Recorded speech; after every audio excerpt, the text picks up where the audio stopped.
With YouTube attacking alternative media, please consider supporting the channel via Patreon for just $1 per month. Link below. Hey, what's going on, everyone? My name is Matt Jarbo. This is 3 Block Theater, and once again, Disney. Goddamn, Disney is fresh out of ideas. Is fresh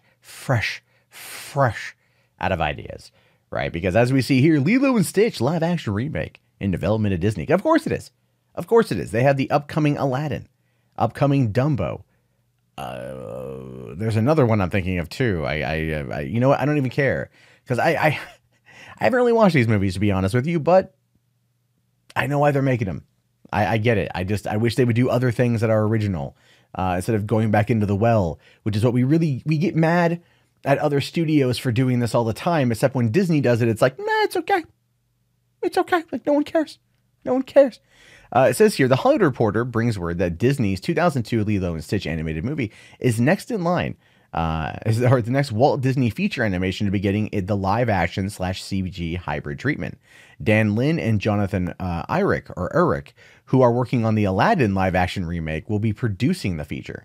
Now, obviously, no word on who's directing it. We do know that Guy Ritchie is doing the Aladdin remake, and we know that Tim Burton is doing Dumbo.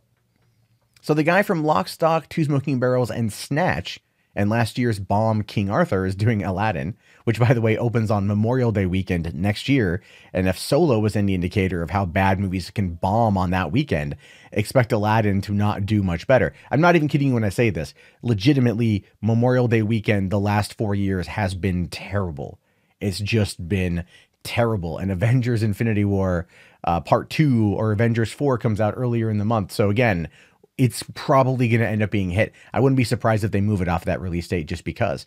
Now, it says here, the original Lilo and Stitch was written and directed by Dean DeBloy and Chris Sanders, who did How to Train Your Dragon. The Hawaiian-centric story told of the bond formed between a lonely human girl named Lilo and a dog-like alien named Stitch, who is engineered to be a force of destruction, pursuing aliens, social workers, and the idea of the bond of family figure into the proceedings. It's a good movie. I love Lilo and Stitch, and even Lilo and Stitch, the TV series was pretty cute too.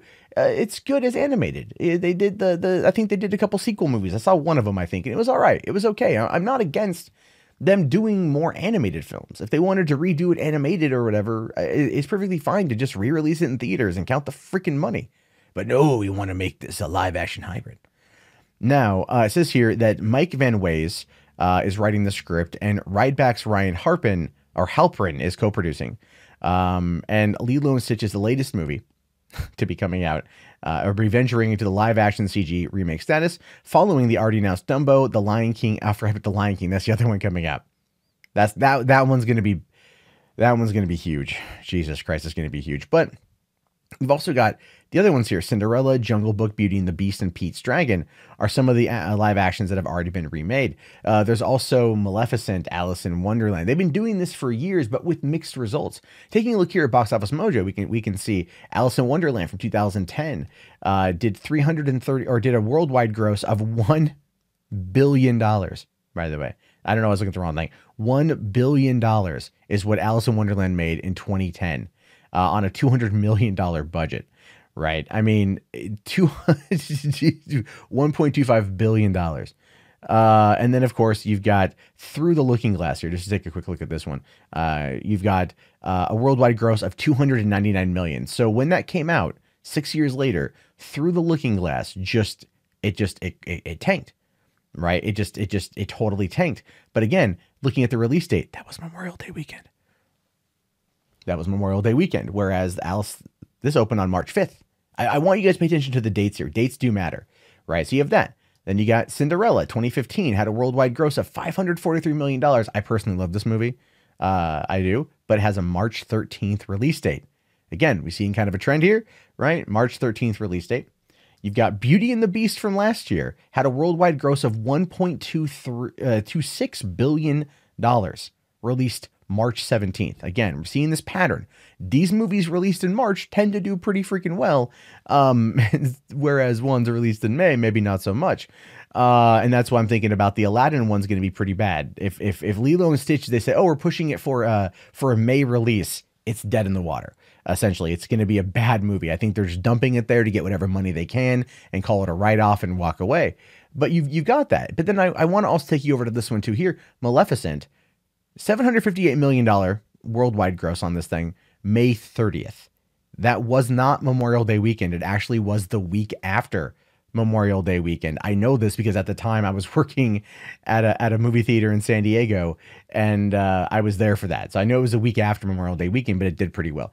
It did, and I think Maleficent was an absolutely god awful, terrible, freaking movie. So yeah, there's totally that thing. So when I'm talking about the situation here involving Lilo and Stitch, we know they've been doing this now for 8 years. They've been doing these live action remakes for 8 years. There is Pete's Dragon, which came out in August, which I don't think did very well. You had, what was it? This last one that just came out, Christopher Robin, that came out in August and didn't do very well. I mean, so it's very much hit or miss, which is one of the reasons why that doing these updated live action movies is literally just a cash cow for them. Right. So when I come across a story and it says Lilo and Stitch live action remake in development, I'm like, okay, Disney is just looking for a way to sell merchandise. They're just looking for a way to market toys to kids. They're going to put in the $200 million because they know they're probably going to get the money out of it one way or another. And if it's like Beauty and the Beast or like The Jungle Book or like Alice in Wonderland, they can hit it big. But they approach these things with a very scattershot approach, which is where if some do well, it makes up for the loss that others take, which I know is how movie studios generally tend to work. But again, I would just rather have the animated movie re-released. I went and saw Beauty and the Beast when it came out, and I thought to myself, I've already seen this. It wasn't different. It was like the only thing different was Lumiere dabbed. He dabbed. That was it. Otherwise, I was bored. I was bored during the movie. So that being said, I've seen it all before. I've seen this all before. It's one of the reasons why, like, I love Cinderella because for me, I'm a big Downton Abbey fan, right? So there's that. And I thought it was a straightforward adaptation of a story that was well told, and it's a timeless tale. But the other ones just feel like it's an overabundance on CG and trying to be bigger than what they are, focusing less on the story and more on the spectacle. Whereas Cinderella, due to the nature of that and Kenneth Branagh's amazing directing, it was actually able to kind of really circumvent that. Whereas Maleficent was just terrible. I mean, it was god awful. The movie was the last line in Maleficent of like, sometimes you're both the hero and the villain. I just would rather put a gun in my mouth and pull the damn trigger. I'm worried for Lilo and Stitch as well. I'm worried. Oh, and they're also doing Milan as well. I forgot about that one. Again, these could do well, but I just would rather Disney at this point stop. Focus on original things. But when the money is this easy, and it is literally this easy, they have no reason or inclination to stop. The only people who can stop them are you, the film goers, by not going to see them. But let's be fair. Let's be fair here. These are aimed at kids, not mid-30-year-old adults who do YouTube commentary for a living. So my opinion literally means crap to them. But I'm curious to know your thoughts on this one. Let me know down in the comments below. My name is, of course, Matt Jarbo. This has been 3 Buck Theater. If you guys made it this far, type in Stitch in the chat so I know you guys got here. And be sure to thumbs up the video, subscribe, and check back often for more content from me. I'll talk to you guys later. Have yourself a great day, and peace out.